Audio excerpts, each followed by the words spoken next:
Hey everyone, thanks for tuning in. This is Eddie Campos with Remax Preferred Associates, and this is Coffee with Eddie. And today my special guest is Jen Brassel with the Toledo Zoo. Jen, how are you? I am great. Happy to be here. Thanks for being with us. I know that things are probably crazy busy with you right now. Jen, what is your role exactly at the Toledo Zoo? I am the events manager here. So we have lots of events people around the zoo. But my sole thing is to drive attendance. So we have fundraising events and we have some group sales like weddings and birthday parties and corporate parties and that kind of stuff. But mine's more kind of, more family oriented events and to drive attendance to the zoo. So are you also a part of the Zoo to Do and the Rock and Roar and other things that happen as well? That is actually our development department. So they do I that's see. more of a fundraiser event, but we all work very cohesively together. So we all kind of help each other out. So yeah, I am part of that, but that falls under a different umbrella. But Got it.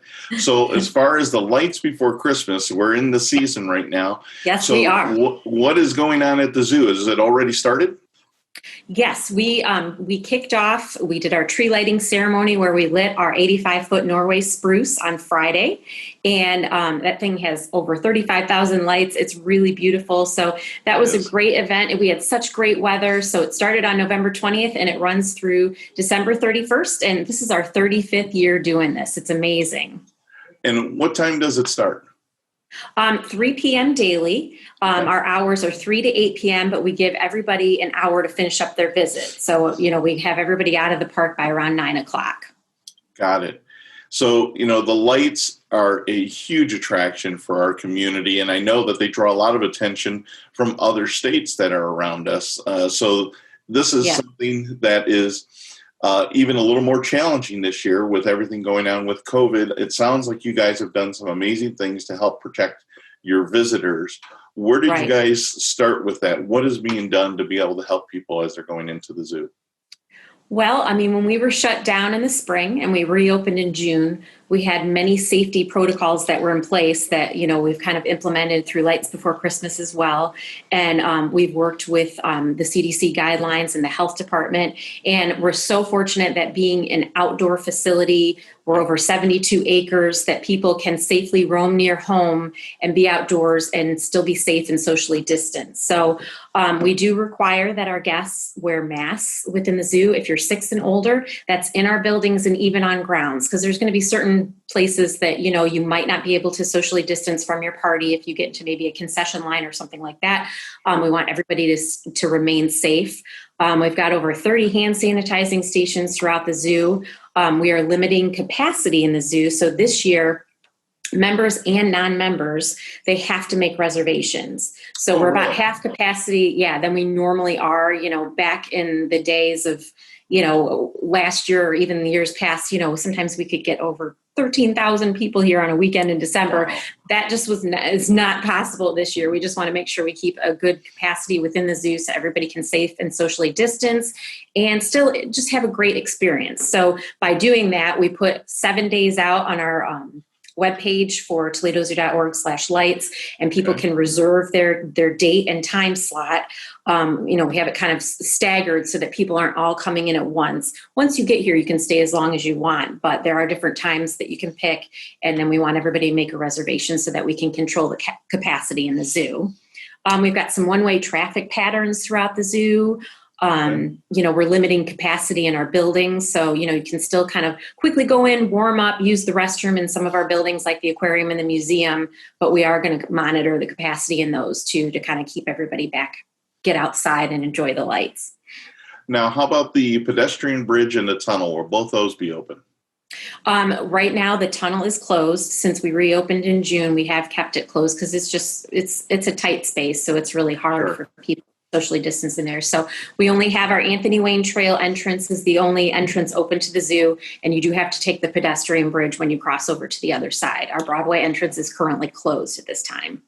Got it. Now, I know one of the things that my kids always look forward to is the slides over at the amphitheater. Will that be open? Yes, our slide is open in Winter Village. The train is not open this season, but we do Okay. have the carousel open. And we also have this new feature this year where on the weekends during the light season, you can purchase tickets and head over to the Walbridge Park area. In our Broadway parking lot is where they kind of load everybody up and take carriage rides, horse-drawn carriage rides Oh, through really? Walbridge Park. Yeah. So we Well, kicked how that off nice. on Friday. Yeah, and it was very well received. If it's inclement weather, it isn't Mhm. happening. Like yesterday, Right, we had kind of a snowy day. So, but right. most Fridays, Saturdays, and Sundays, it will be running if the weather is nice and not rainy or snowy. So we keep the visitors and the horses safe. But yeah, it was really people were really enjoying it this past weekend. So that we're happy to have that to offer our visitors. That is a nice attraction. Yeah. So one of the other things I was really impressed with that when I went to the zoo.org website, ToledoZoo.org, is very interactive, very easy to use. I was Yes. impressed with it shows all the CDC protocols. It shows maps, just really nice work on being able to help people prepare to be there. Right. When they come in, we do have a paper map if people do prefer that for people to be able to navigate around the zoo. But yes, we do have our digital map that you can just kind of put yourself right in there, pull that up, and then it'll show you, whether it's nursing stations or restrooms, or it'll even show all of our outdoor food concession options and our merchandise. So and all the experiences are listed right in there, and you can kind of tap on them and it'll pop up a different kind of description of what's going on in that area. Yeah, it was very easy to use. So thank you guys for putting that together. That's awesome. Yep. Good. Yep. So, Our graphic department did that and they do a great job. So I have a 92-year-old mother who always likes to go to the zoo light still. Are mobility devices still available?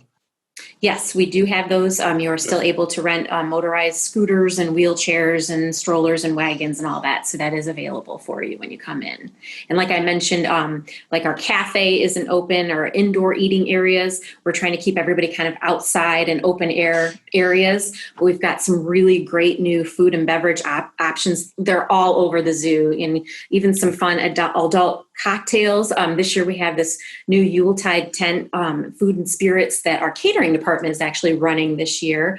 And there's all kinds of really good soups and sandwiches and just different kind of appetizers. And it's in a heated tent that's well ventilated. Oh, So nice. people can pop in there and get something to eat. Even though the cafe isn't open this year, there's still some, tables and chairs everywhere throughout the zoo grounds. And we've got lots of heaters. So there's still that option. Well, I'm very impressed with everything that you've said. I'm very impressed with what the website shows us is available to be able to keep everybody protected. Please let everyone know that the community truly appreciates the extent that the zoo has gone to be able to keep everyone safe. Yeah, we really appreciate the support from the community as well. I mean, we're so happy to be able to do this year, and I think people really need it more than ever. It's a great way for families to still be able to get together and be outside and be safe and be able to socially distance and still celebrate this great tradition that we've been able to put on for our visitors for 35 years. And we're up for Best Zoo Lights again this year, so we need people to vote for that. Our USA Today contest, we've won twice before, and you can vote for that on our website through December 7th. So we need our community to get behind that as well so we can win again. Well, that's an awesome one. That's an easy one for the community to take part in and be able to help vote our zoo number one in the nation. That'd be awesome again. Yep. And I also know that there is a 15% discount for zoo memberships right now, correct? If they use the promo code FLB220, is that correct? Yes, and it's a great time to renew your membership. I mean, our members get so many perks throughout the year, and one of them being you get unlimited Zoo Lights visits this year. It used to be where you would get just one weekend visit and unlimited weekday. They get unlimited, so they can come as many times as they want. We just ask that you make a reservation and plan in advance. Well, thank you very much for all you do and everything that the zoo has done for the community.